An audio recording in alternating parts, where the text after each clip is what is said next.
Apenas o versículo de número 51, Marcos, capítulo 10, versículo de número 51.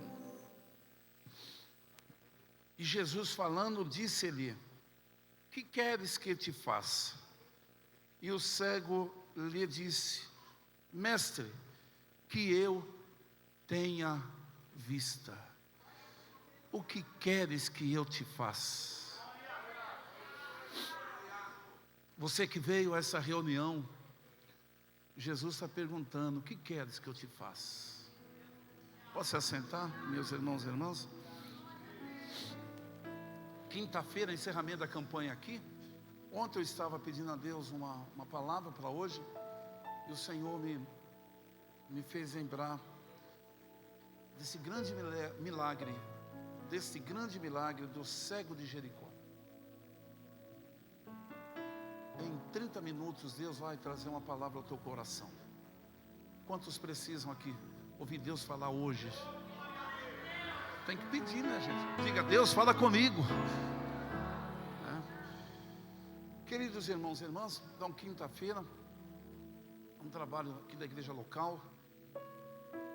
E para minha boa surpresa, sabendo que é o encerramento da campanha, quinta-feira, sobre esse tema: que queres que te faça? Que eu te faça. Todos os departamentos vão estar louvando a Deus. Será uma noite memorável. Esta pergunta Jesus fez para esse homem que morava em Jericó. O lugar que ele morava já era um problema, Jericó. É bom que todos saibam, Jericó é uma das cidades mais antigas do mundo. Mais de 10 mil anos de existência, segundo os historiadores. Jericó sempre teve dificuldade em todas as áreas. Saneamentos é terrível, até o dia de hoje. Para vocês terem uma ideia, até o dia de hoje. No tempo de Jesus, morar em Jericó também era, para vocês terem uma ideia, era a capital da periferia, ou era a periferia da periferia.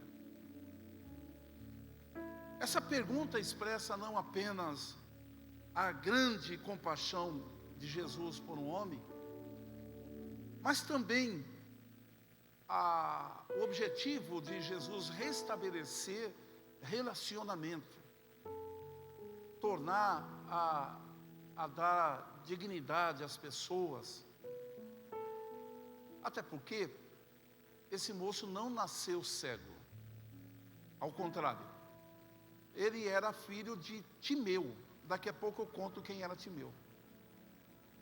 Mas lhe garanto que ele não nasceu cego. Tinha uma condição de vida na sua infância muito boa. No entanto, nesse momento, era conhecido como o cego de Jericó.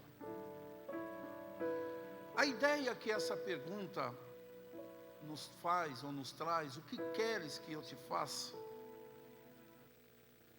Pode ser de uma forma enganosa, trazer uma ideia de qualquer coisa a gente vai pedir, qualquer coisa a gente vai receber. Então é bom estudar esse caso, esse milagre, para que a gente possa colocar isso no dia a dia da nossa vida.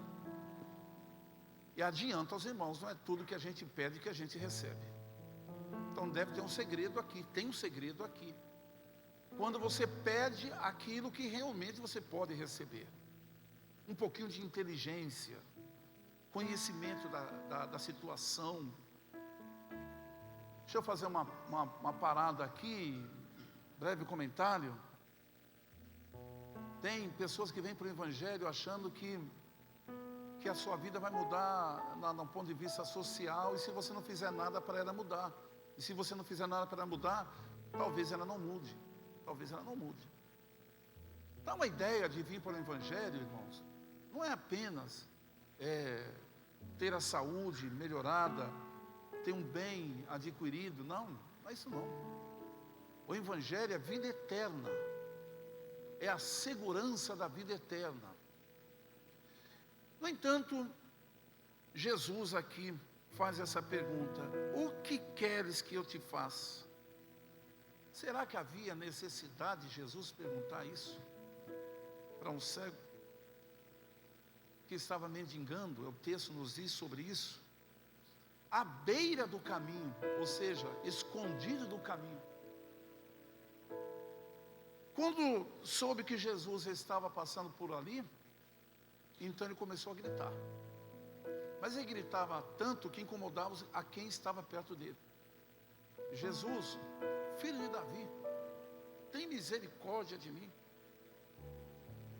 Ele não gritava por uma esmola. Quer ver uma coisa? Para você pensar, tá? Eu passo em vários cruzamentos para chegar na igreja, vocês também, ida e vinda. E tem pessoas que acostumam pedir esmola. Vê a nossa Bíblia, vê a nossa forma de ser. Mas para ele, ou para eles, a esmola é mais preciosa do que uma oração. Esse homem não está gritando por um centavo, por um real, ou por dinheiro. Não, não está. Ele está pedindo a Deus a Jesus que tenha misericórdia dele. E que tipo de misericórdia? Então Jesus deixa bem claro sobre isso. O que é que você quer, ô moço? E ele diz claramente: que eu veja. Então aqui está a importância de orarmos e pedirmos a Deus, até porque 1 Pedro capítulo 5, versículo 7 diz que devemos lançar sobre Ele toda a nossa ansiedade, porque Ele tem cuidado de nós. Então devemos orar, pedir. Tem crente que já perdeu esse bom hábito, costume de orar, pedir: Senhor, abre essa porta para mim. Mas Deus já sabe que tem que abrir a porta. Deus não sabe, pastor, que eu estou desempregado? Deus não sabe que eu estou enfermo? Deus sabe. Então Jesus, com esse caso aqui, nos mostra, nos ensina que nós devemos realmente pedir. Mas o que eu estou passando, pastor, é coisa muito complicada. Olha, é tão complicado que eu nem sei como pedir. Então você precisa de ajuda. No caso dele, ele tinha, de Bartimeu, ele poderia pedir uma orientação para os discípulos. No caso hoje, você deve pedir orientação para a igreja, os pastores da igreja. Mas o que importa aqui é que essa pergunta, o que queres que eu te faça, nos ensina que o nosso Senhor não é simplesmente um fazedor de milagres, mas é um Deus que estabelece uma comunhão.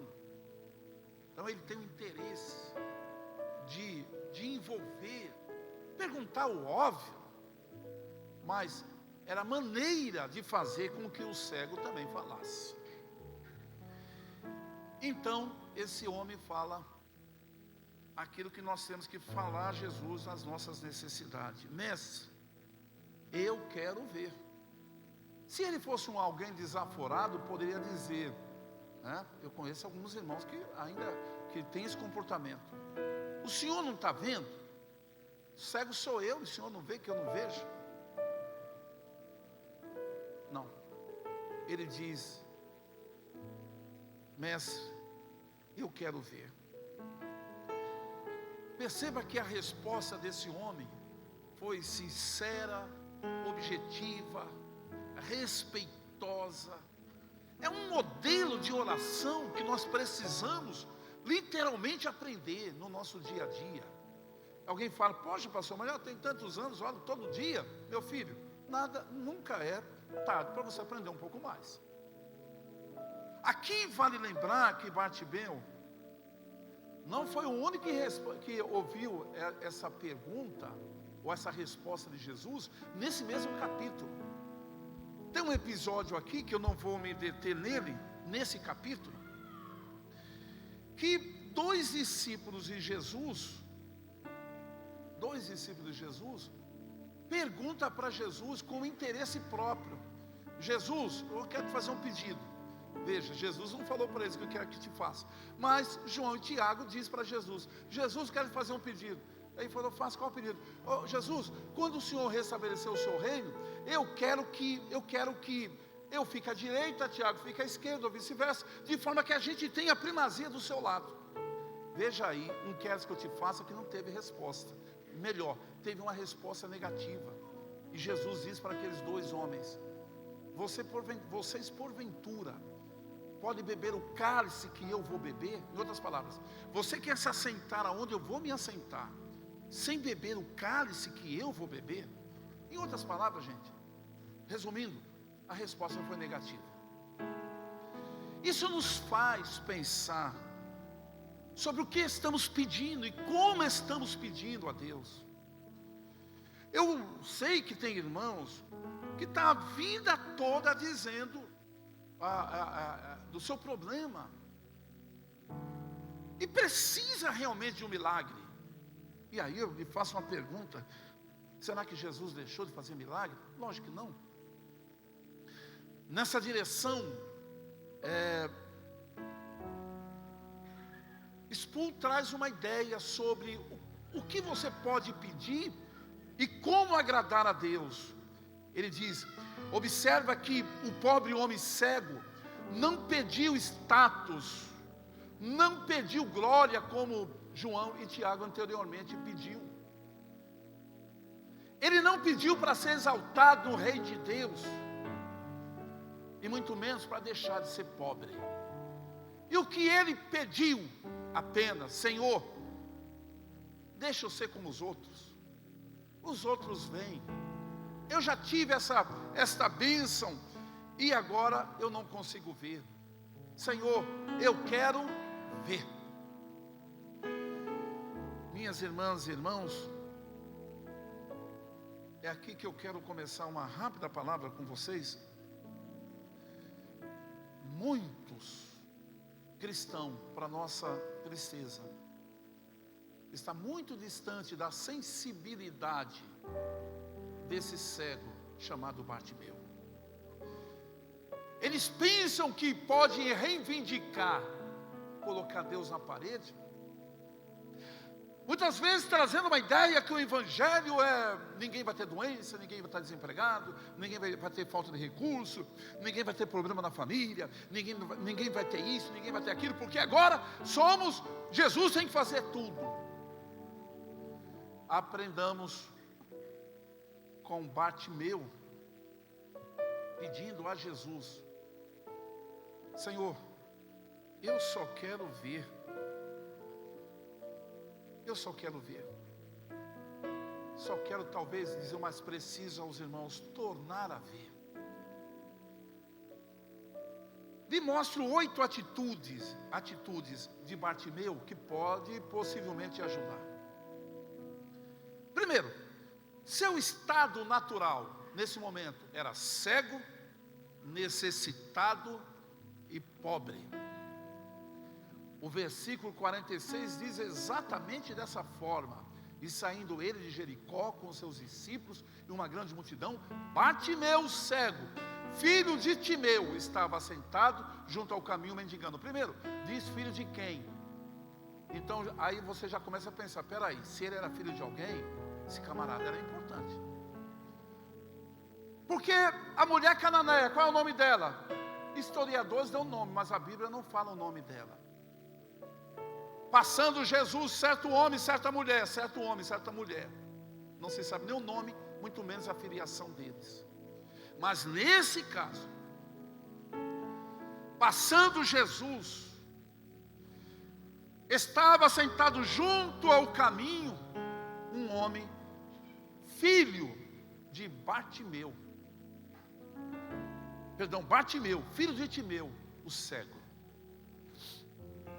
Então, o estado natural, e estado que fazia esse homem estar literalmente, como é que eu posso dizer para vocês, perdendo a sua dignidade, até porque a enfermidade ela faz isso mesmo. Eu fui visitar um pastor, fazem muitos anos, o pastor levava ele, Ele era um pastor muito querido. Era chamado a cabeça de Bíblia, pastor Primo. Fui visitar ele. Ele já estava no final dos seus dias. E quando eu cheguei lá no hospital, eu cheguei assim um pouquinho, acho que a enfermeira não adiantou a nossa chegada por visita religiosa. E ele estava não estava preparado para receber visita. E na hora que eu cheguei, ele falou, passou um minutinho só. Eu vi que ele falou com dificuldade, passou um minutinho só. Eu falei, passou o primo, um minutinho só. E virou do lado lá, fez na cama, pegou, quando colocou assim do lado. Eu falei, está colocando a prótese. Eu pensei, não falei nada. Ele está colocando a prótese. Ô pastor primo, não se preocupe com isso, pastor. Não. Então, para você ver, se a falta de dente deixa a pessoa envergonhada, quem estava ali naquele momento era o pastor dele, e ele queria se mostrar um pouco melhor. E olha para vocês terem uma ideia, mais ou menos 15, 20 dias desse episódio, o Senhor recolheu o pastor Primo. Ele já tinha muita idade, o Senhor recolheu ele. Então a pessoa quando está enferma, ela vai perdendo a dignidade. Não vou dar nome, fui visitar outro pastor, e eu falei, e aí, pastor, como é que está lidando com tudo isso, né? Eu vou te dar uma dica para você, quando você for visitar alguém, nunca pergunte, você está bem? Porque você pode receber uma resposta. Eu me lembro do estágio de psicologia, nós fomos fazer visita no hospital, a gente fazia estágio no Hospital São Luís, e eu sempre aprendi vendo o erro dos outros. E tinha aquela turma que ia na frente, não, deixa que eu vou, deixa que eu faço, eu já entendi o que tem que fazer. E aí foi. E era um senhor, aí a jovem, muito respeitosamente, já chegou com um ar de alegria. Bom dia! Ele falou, bom dia para quem? Ela não entendeu. E ela falou, como é que o senhor está? Ele falou, como é que a senhora acha? E eu longe ouvi e falei, meu Deus, a gente tem que aprender. Então o que você pergunte nessa hora? Porque quando você pergunta isso, você desperta o sofrimento da pessoa. E o que eu devo falar, pastor? Não, aí peça para Deus que Ele vai te dar sabedoria. Veja que a enfermidade, ela tira a dignidade da pessoa. E eu estava visitando um pastor, não faz muito tempo, ele fez uma cirurgia, e eu falei, como é que o senhor está lidando com tudo isso, pastor? Ele falou, Levi, morrer eu sei que a gente morre, um dia a gente morre, mas olha, o que eu me sinto mal, é quando vem os profissionais, ele falou, enfermeira, né, me trocar, me vestir, me dar banho. Eu falei, não, mas são profissionais, pastor, que é isso? Não, mas você não tem ideia, meu Deus, você não tem ideia, eu me sinto humilhado. Quando eu tenho que fazer as necessidades, não consigo fazer, e alguém tem que vir me pegar para levar, eu me sinto humilhado.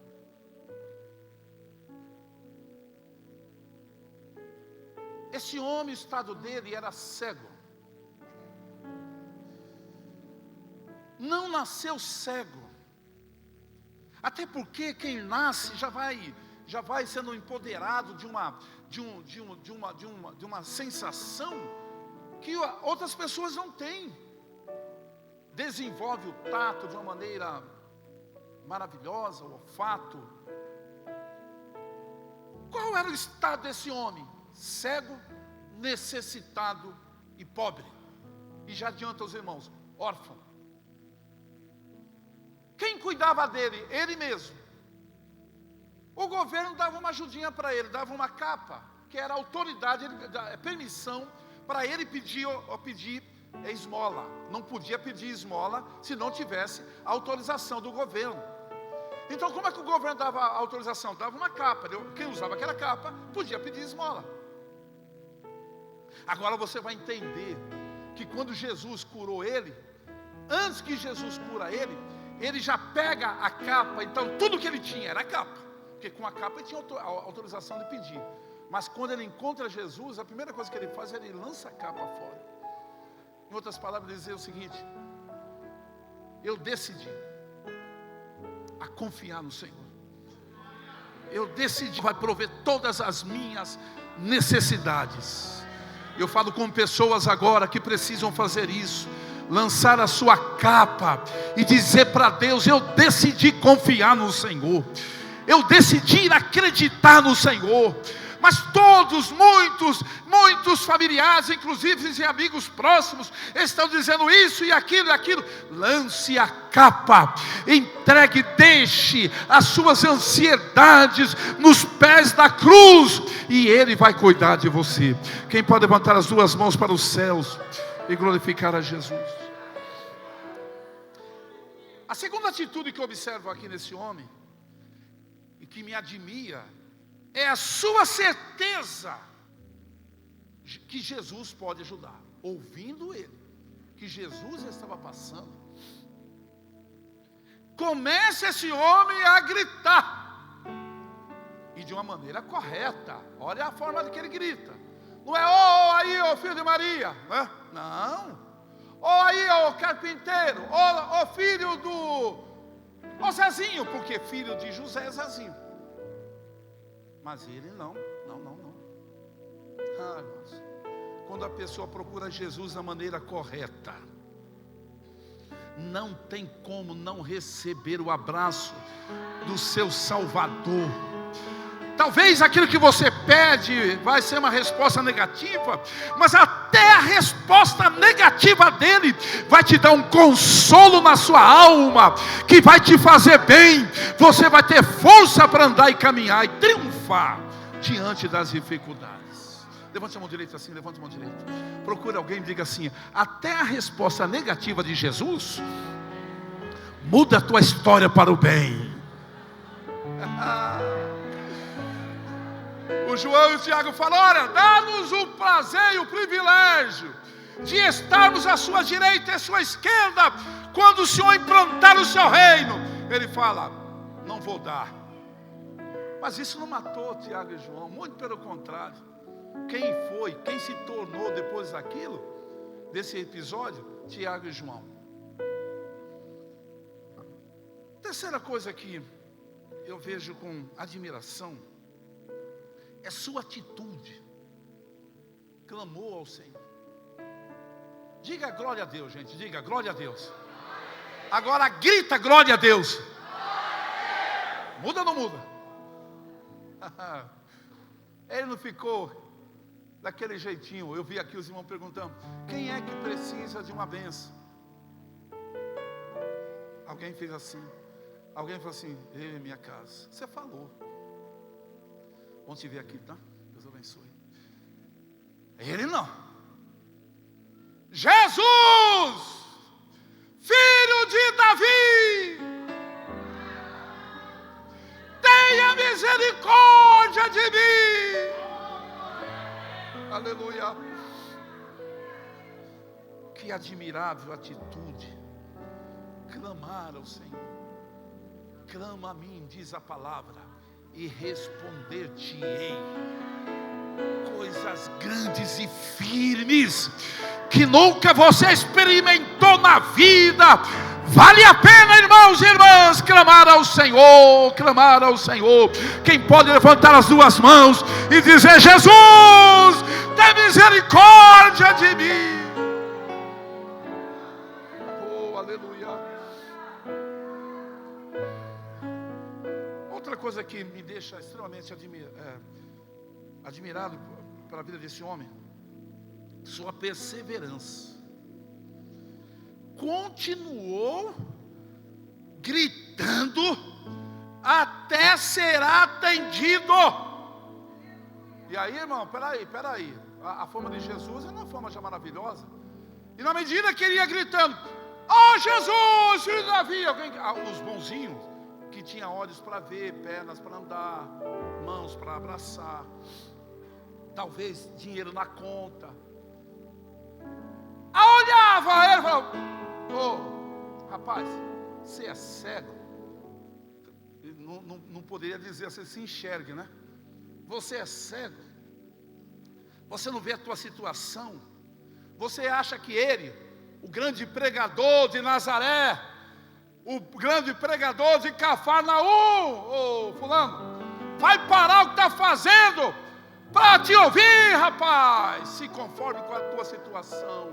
Muitas pessoas dizem isso para você: se conforme, fica assim mesmo. Teu pai passou por isso, teu avô passou por isso, o bisavô passou por isso, e você também é isso. Então, se você acreditar na palavra desse profeta de Deus, que Deus me usa hoje aqui, essa história muda hoje, porque o filho de Davi está aqui, irmãos.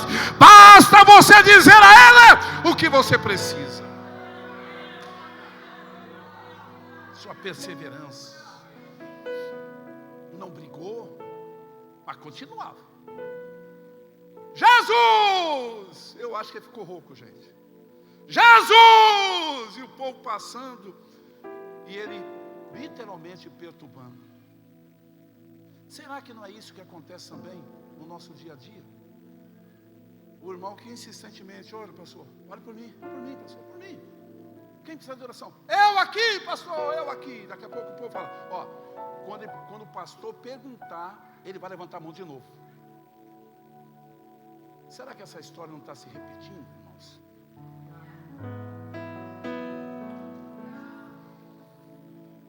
Se o povo está incomodado, é um bom sinal. É um bom sinal. Seja perseverante. Não desista. Vai olhando para Jesus, o autor da sua salvação, aquele que te deu a fé, e vai gritando: Jesus, tem misericórdia. Jesus, tem misericórdia. Quem quer entrar no coro comigo, vai cantando: Jesus, tem misericórdia. Jesus, tem misericórdia. Sua aceitação é outra característica que atitude que eu fico maravilhado. E Jesus, parando, disse: eu não sei para quem. Talvez, vamos lá, vamos botar o Tomé nessa história. O Tomé, logo Tomé, né? Mas se não foi para Tomé, foi para Pedro, foi para João, foi para alguém. Jesus, parando, disse: esse homem que está me chamando, vai lá e diga para ele: vira aqui. Irmãos, vale a pena clamar ao Senhor Jesus. Salmo 115 diz assim: tem deuses que tem boca e não falam, tem ouvidos e não ouvem, tem pés e não andam, tem braços e não abraça, tem nariz e não cheira, mas o nosso Deus. Quem pode levantar as suas mãos assim, com as mãos erguidas?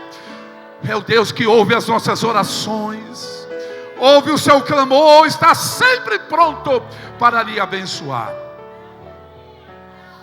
Chama ele aqui. Sua prontidão é admirável. Respondeu o chamado de Jesus. E ele, ouvindo o chamado de Jesus, lançando de si a sua capa. Ele já foi para falar com Jesus, gente, sem a capa. Diga para quem está ao seu lado: quer receber a bênção? Tira a capa para falar com Jesus.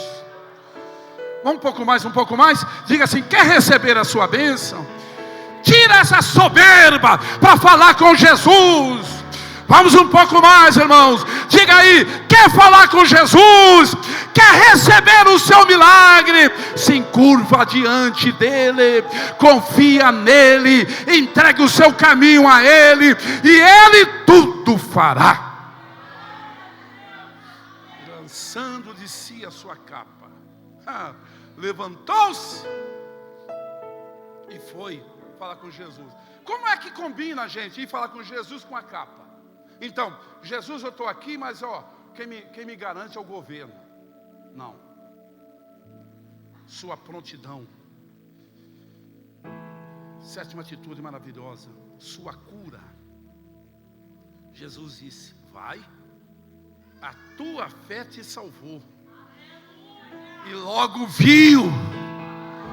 Não tem meia hora não, irmãos. Jesus não é uma terapia, não, que olha, está fazendo. Pregador fracassado, que fala que Jesus está fazendo, aí diz, ele está operando. Que negócio é esse? Jesus falou, vai meu filho, você veio aqui ajudado por pessoas, mas a partir de agora, você vai voltar a ver. Por que voltar? Esse homem era filho, como eu falei, de Timeu. Timeu foi um general. No final da sua vida, Timeu era um homem muito influente, diz historiadores.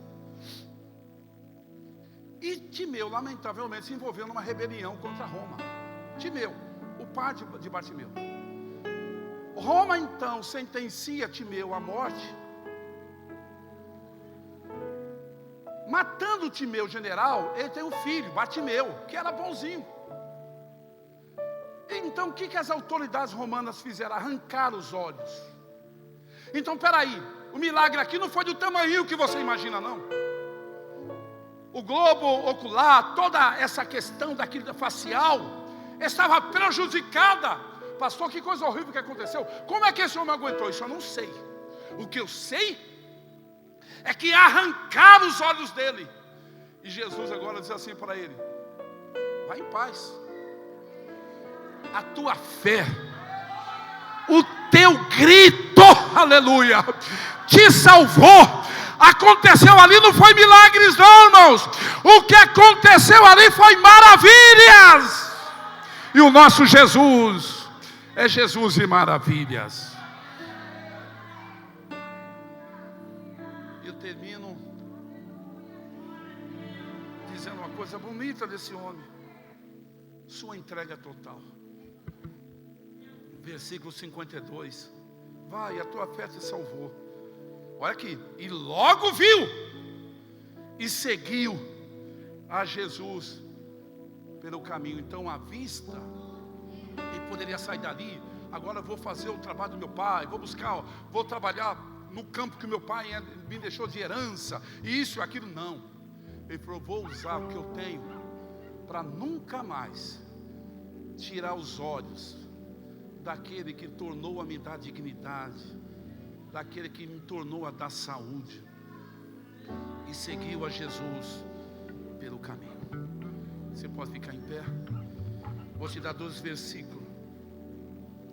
Como dizes, rico sou, e estou enriquecido, e de nada tenho falta, e não sabes que és um desgraçado e miserável, pobre, cego e nu. Aconselho-te que de mim compres ouro provado no fogo, para que te enriqueças, e vestes brancas, para que te vistas, e não apareça a vergonha da tua nudez, e que unja os teus olhos com colírio, para que vejas. Resumo em dizer: bem-aventurado o cego que vem a Jesus, para que possa ver.